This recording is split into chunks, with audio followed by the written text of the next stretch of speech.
ध्यानाभ्यास के लिए कृपया अपने नेत्रों को बंद कर लीजिए।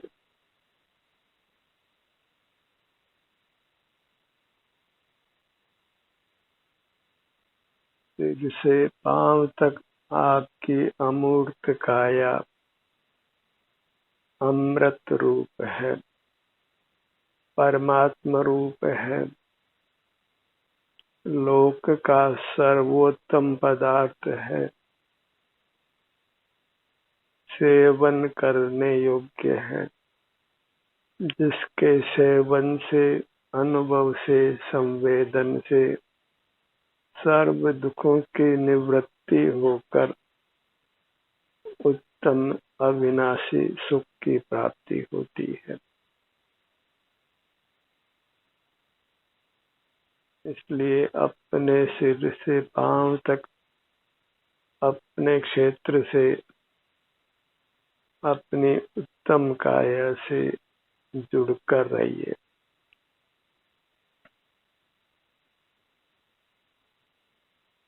इस कलिकाल में जीवों को अपने आभ्यंतर काया का परिचय नहीं है, उसकी महिमा का भान नहीं है।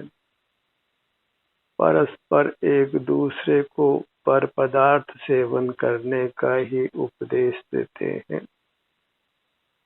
पर पदार्थ ही, मूर्त पदार्थ ही इष्ट भाषित होते हैं, सुखदायी भाषित होते हैं।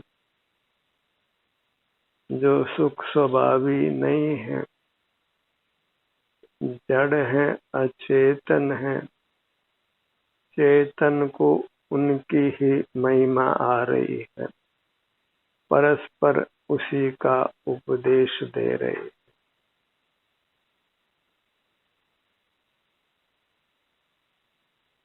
अपने आत्मा का ही विश्वास नहीं है कि उसके सेवन से, उसके आश्रय से दुखों की निवृत्ति हो सकती है, उत्तम सुख की प्राप्ति हो सकती है, जन्म मरण से मुक्ति होकर परमात्मा पद की प्राप्ति हो सकती है।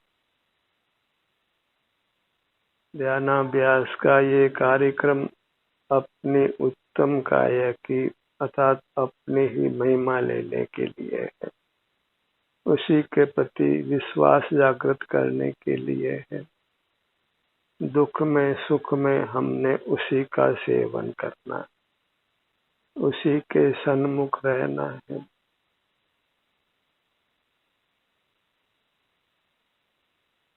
उसी का एहसास करना है। कदाचित इसका हम उपदेश भी दूसरों को दें तो प्राय उस उपदेश को ग्रहण करने के लिए लोग तैयार नहीं है।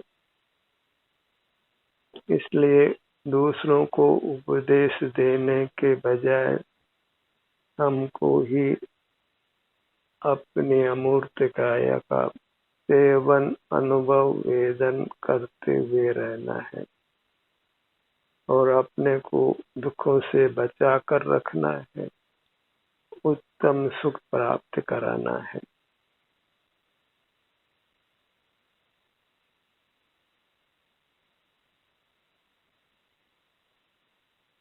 आत्म रूप अनुपम अद्भुत याई लखे भव सिंधु तरो। इस बात पर विश्वास पैदा कीजिए कि अपने रूप का अनुभव कर हम संसार के सारे दुखों से मुक्त हो सकते हैं।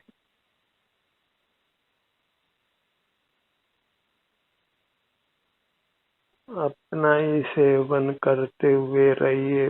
जड़ पदार्थों के सेवन से आज तक कोई जन्म मरण से मुक्त नहीं हुआ, इसलिए उनका विश्वास छोड़िए, परस्पर उनका सेवन करने का उपदेश देना बंद कीजिए।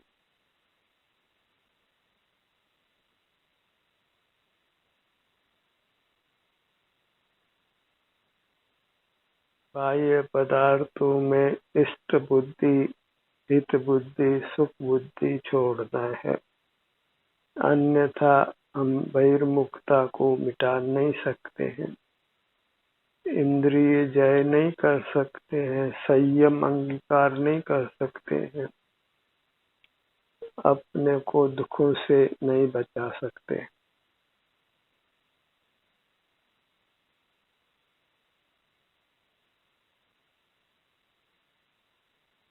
आत्मा ही ग्रहण करने योग्य है। आत्मा अर्थात अपने आभ्यंतर अमूर्त काया, उपादेय अपनो अपा भई तच्चम हेयम।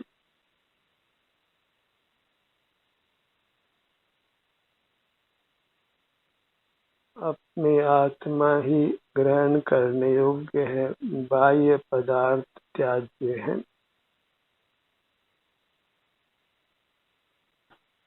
यही सर्व शास्त्रों का सार है। पराधीन सपने सुख नाही, इतनी सी बात समझ आ जाए तो मुक्ति हमारे हाथ में है।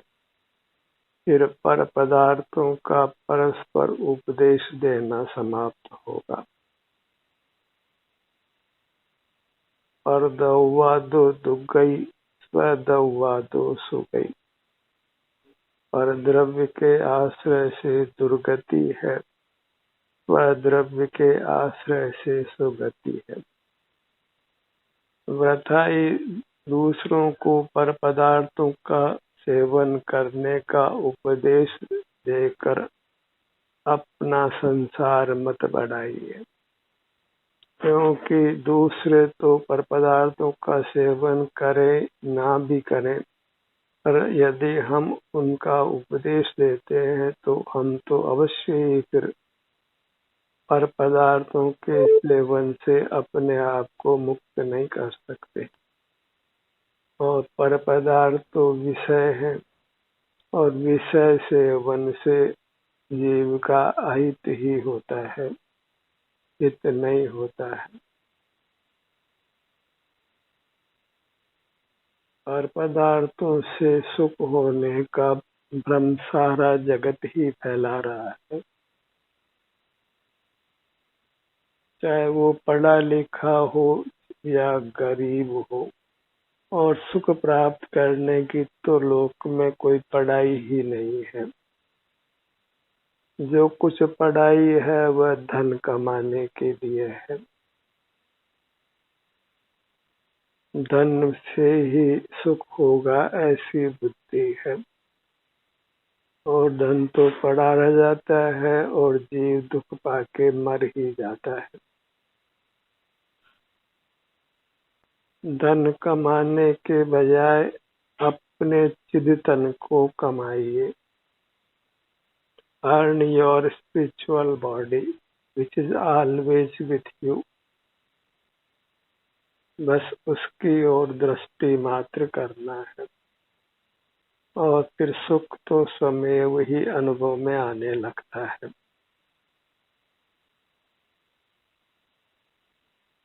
बस पर सन्मुखता को छोड़ दीजिए, पर में इष्ट बुद्धि, हित बुद्धि, सुख बुद्धि छोड़ दीजिए। स्वतः ही फिर आपका मुख आपकी ओर होगा, और फिर सुख शांति का अनुभव होने लगेगा।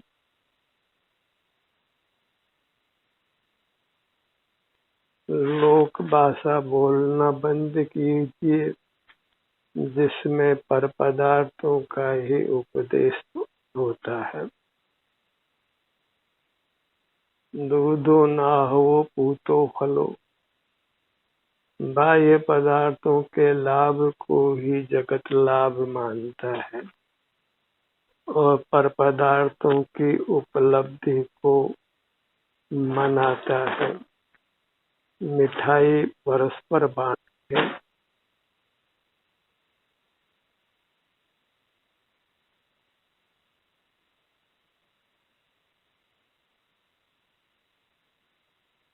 बाह्य पदार्थों की उपलब्धि को कोई उपलब्धि मत मानिए।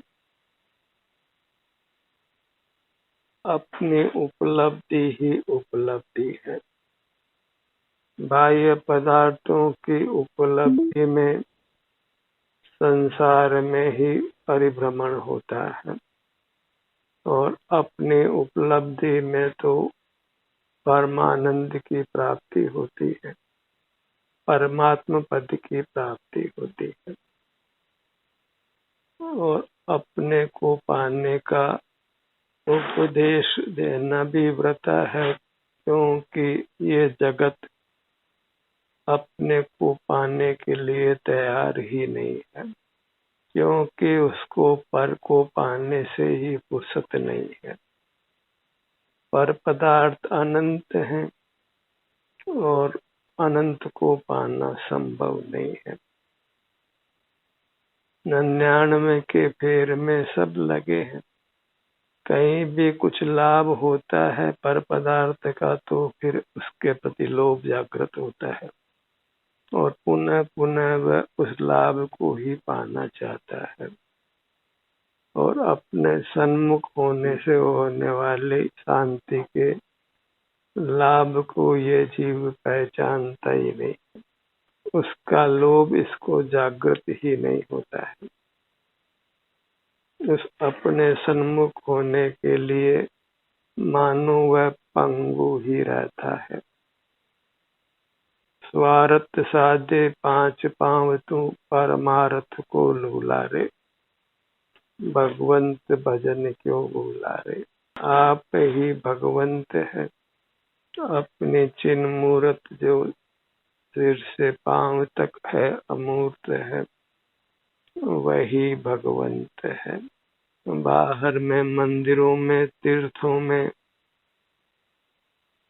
या तो सर्वत्र ही जिसने परमात्मा को माना है, वह भला फिर अपनी मूर्त में परमात्मा क्यों देखने लगा। जब परमात्मा को हमने बाहर ही माना है तो फिर उसको भीतर नहीं मान सकते, क्योंकि भीतर बाहर का विलोम है। जब पर में इष्ट बुद्धि है तो स्वयं में इष्ट बुद्धि नहीं हो सकती है, क्योंकि स्व पर का विलोम है।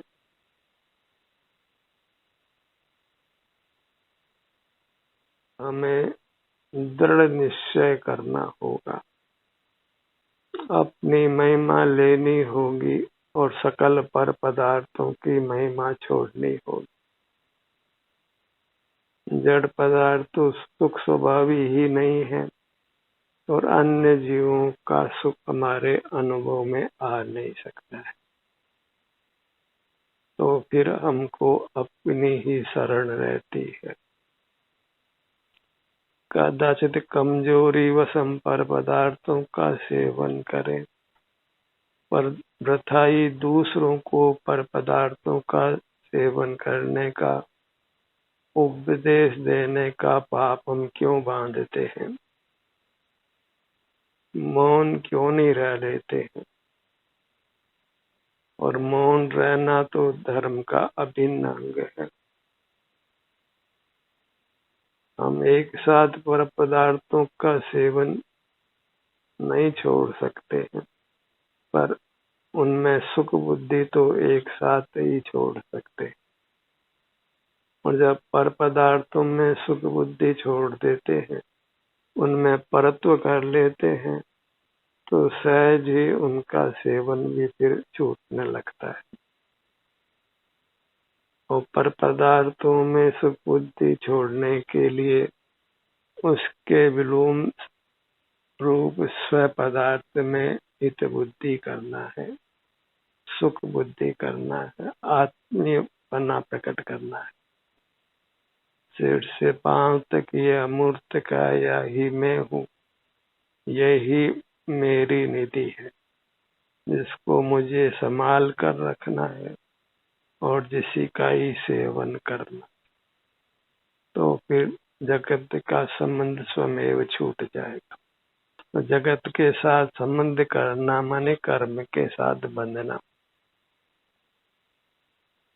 जगत का कोई भी प्राणी हो, कोई भी जड़ पदार्थ हो, यथासंभव उससे व्यवहार नहीं करना है, तभी हम अपने आप को दुखों से बचा सकते। अन्यथा तो फिर दुख रूप संसार समुद्र में दुखों को ही भोगते हुए रहना है। हम नहीं रह पाते हैं पर पदार्थों का सेवन किए तो भले ही करें, पर कम से कम उसका उपदेश देना तो बंद कर ही सकते। इस मामले में मौन तो रह ही सकते। अपना अनुभव हम सर्वत्र नहीं कर सकें, बहिर्मुखता भी हो, पर दूसरों को बहिर्मुख रहने का उपदेश देना तो बंद कर ही सकते हैं।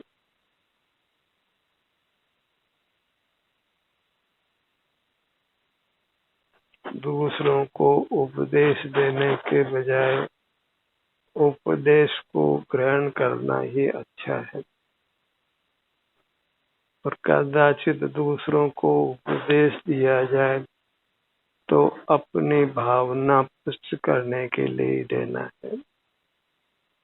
अपना श्रद्धान, अपनी रुचि ही पुष्ट करने के लिए देना है। अपने ध्यान को अपने सिर के भाग पर लाइए। ओम नमः शिवाय कहने का आशय यही है कि शिव स्वरूप अपनी काया को नमन हो।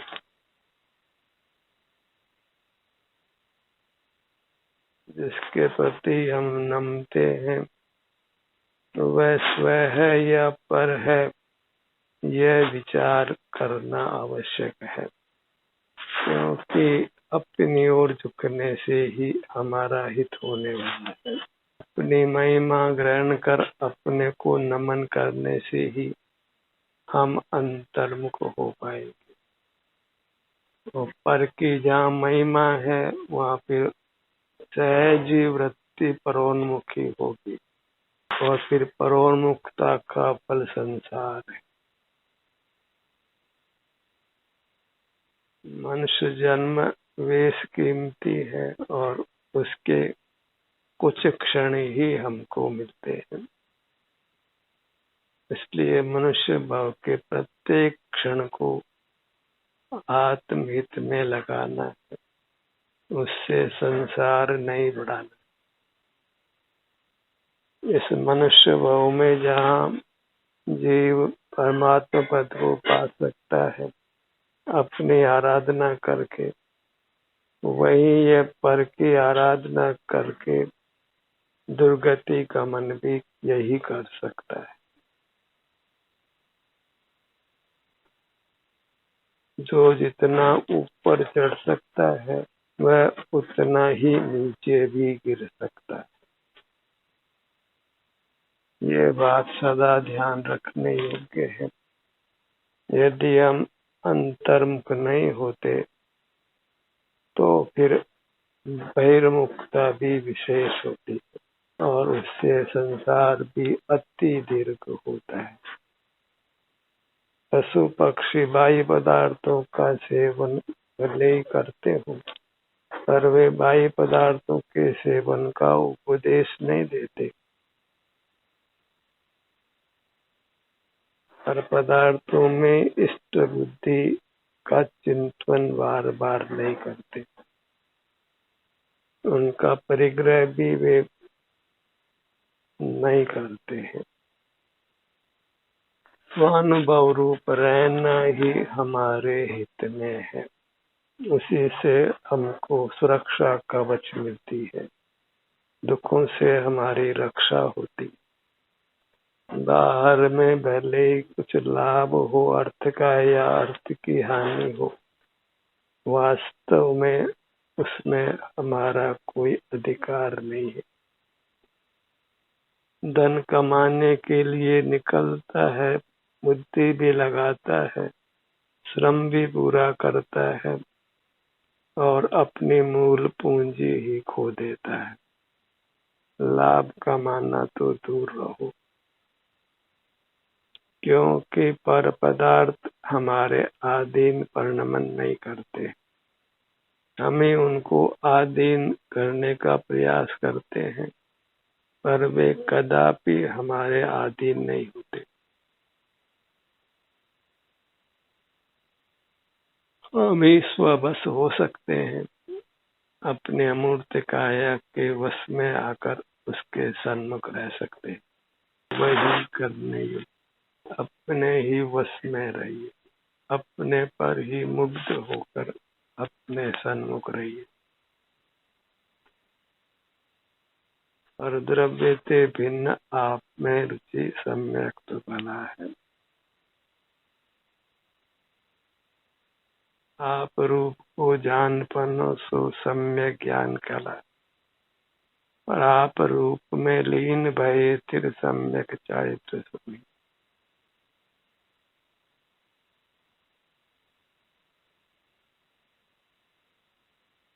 इस मूर्त शरीर में हमारी आभ्यंतर मूर्त काया ही अनुभव गोचर होती है। अन्य कोई जीव अमूर्त हमारे ज्ञान का विषय नहीं बनता है।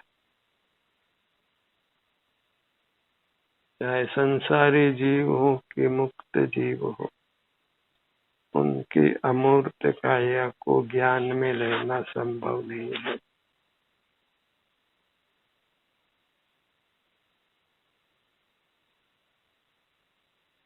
बहिर्मुखता पर अंकुश लगाकर रहना है, और बहिर्मुखता पर अंकुश लगाए बिना आज तक एक भी जीव मुक्त नहीं हो सका है, दुखों से मुक्त नहीं हो सका है। और दुख भोगते हुए रहना कदापि अच्छा नहीं है।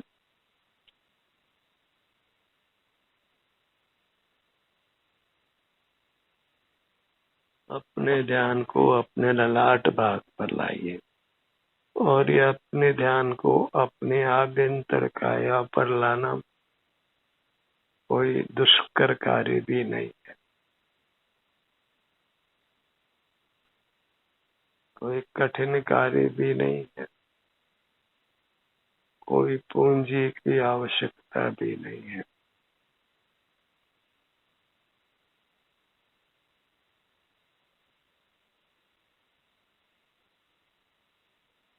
अपने नेत्रों के भाग पर आइए। नेत्र युगल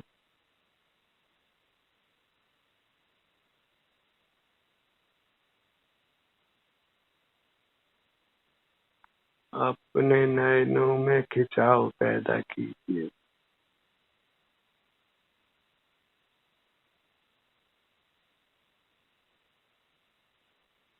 आंखों को जोर से मीचिए और खोलिए, और इस प्रकार आंखों पर बने रहिए।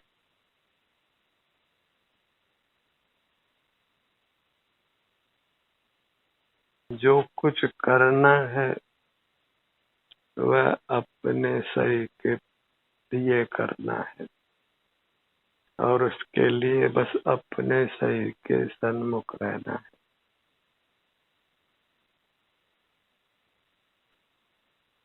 अपने ध्यान को अपने दोनों कानों पर लाइए।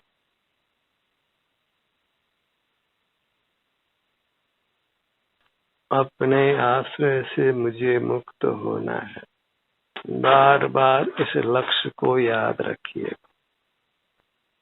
बार बार अपनी दृष्टि को अपने आभ्यंतर काया पर लाइए।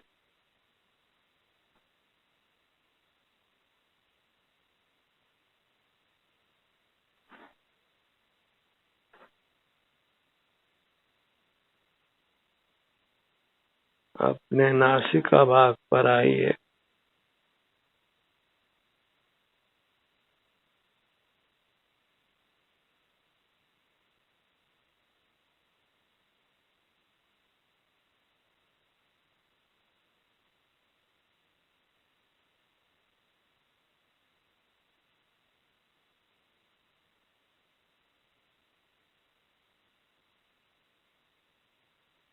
अपने ध्यान को अपने दोनों होठों के भाग पर लाइए।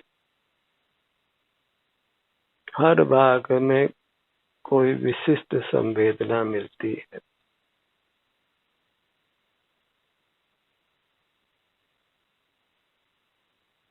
बाहर के चित्र विचित्र पदार्थों को देखना छोड़कर अपने भीतर जो विभिन्न प्रकार की संवेदना मिलती है, वे सब संवेदनाओं की प्राप्ति में हम वीतराग रहते हैं और एक अनुपम शांति का अनुभव करते हैं। इसी से हमारे स्वाभिमान की रक्षा भी होती है, क्योंकि पामर होकर रहने से सुख की प्राप्ति नहीं है।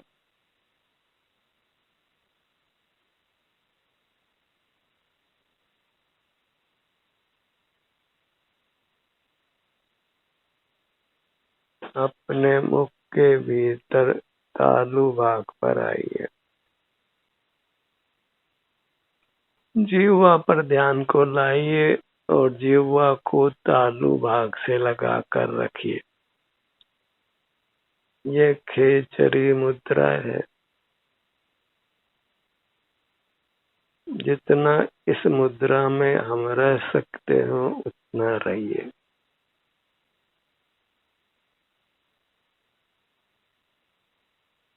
रोगों से मुक्त होने का ये एक अति उत्तम और संक्षिप्त उपाय है।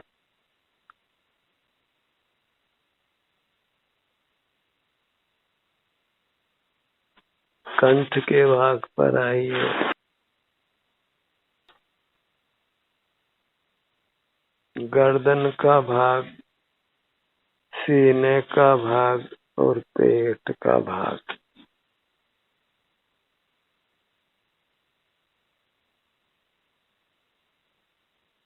इन्हीं भागों में स्वतः होने वाली श्वसन क्रिया और उसके साथ होने वाला जो भी सुख दुख का परिणाम है, उसका एहसास करते हुए रहिए।